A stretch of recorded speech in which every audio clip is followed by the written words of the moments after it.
ke pasar di hari Jumat untuk membeli beberapa celana. Hewan apa yang jalannya lambat, selalu membawa rumahnya kemana-mana? Oke, disimpan dulu ya jawabannya. Oke friends, Assalamualaikum warahmatullahi wabarakatuh. Hello my students, how are you today? I hope you are fine today. Nah, gimana teman-teman? Sudah ketemu jawaban dari pantun teka-teki yang tadi disampaikan? Ya, jawabannya adalah siput. Nah, teman-teman, siput bergerak menggunakan perutnya. Ini adalah salah satu contoh alat gerak pada hewan.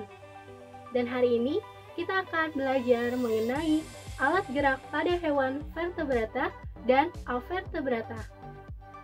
Tujuan dari pembelajaran hari ini yaitu memahami alat gerak pada hewan beserta fungsinya.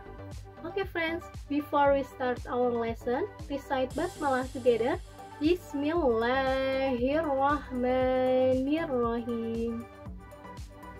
Di sini terlihat ada beberapa hewan yang bergerak dengan cara yang berbeda-beda. Teman-teman, tahukah kalian bergerak merupakan salah satu dari ciri makhluk hidup? Nah, teman-teman, mengapa hewan-hewan tersebut bergerak dengan cara yang berbeda-beda?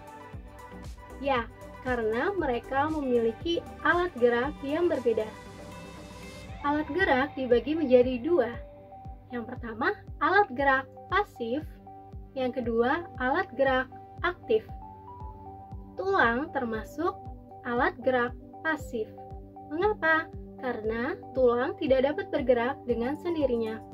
Sedangkan otot termasuk ke dalam alat gerak aktif, karena dapat bergerak dengan sendirinya. Oke friends, simaklah beberapa penjelasan mengenai alat gerak pada hewan vertebrata dan avertebrata. Hewan vertebrata yaitu hewan yang memiliki tulang belakang, sedangkan hewan avertebrata yaitu hewan yang tidak memiliki tulang belakang. Pertama, ada buaya.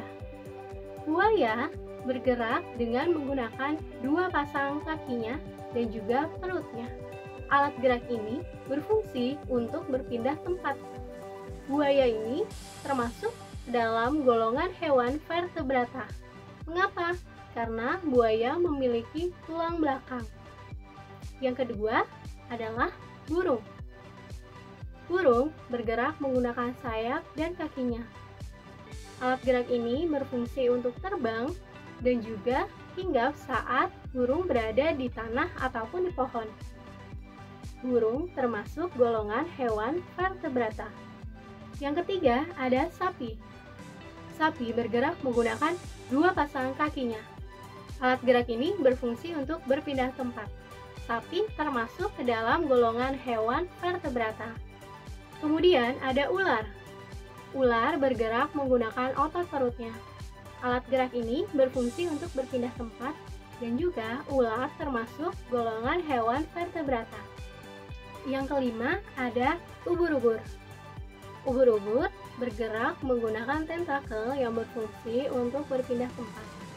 Ubur-ubur termasuk ke dalam golongan hewan avertebrata. Mengapa? Karena ubur-ubur tidak memiliki tulang belakang. Selanjutnya ada bulu babi. Nah, bulu babi ini menggunakan duri pada tubuhnya untuk berpindah tempat. Bulu babi juga termasuk ke dalam golongan hewan avertebrata. Selanjutnya, siput. Siput bergerak menggunakan otot perut dan juga lendir. Otot perut berfungsi untuk menggerakkan tubuhnya, sedangkan lendir pada siput berfungsi untuk mempercepat gerakan tubuhnya. Siput termasuk ke dalam golongan hewan avertebrata. Selanjutnya ada cumi-cumi.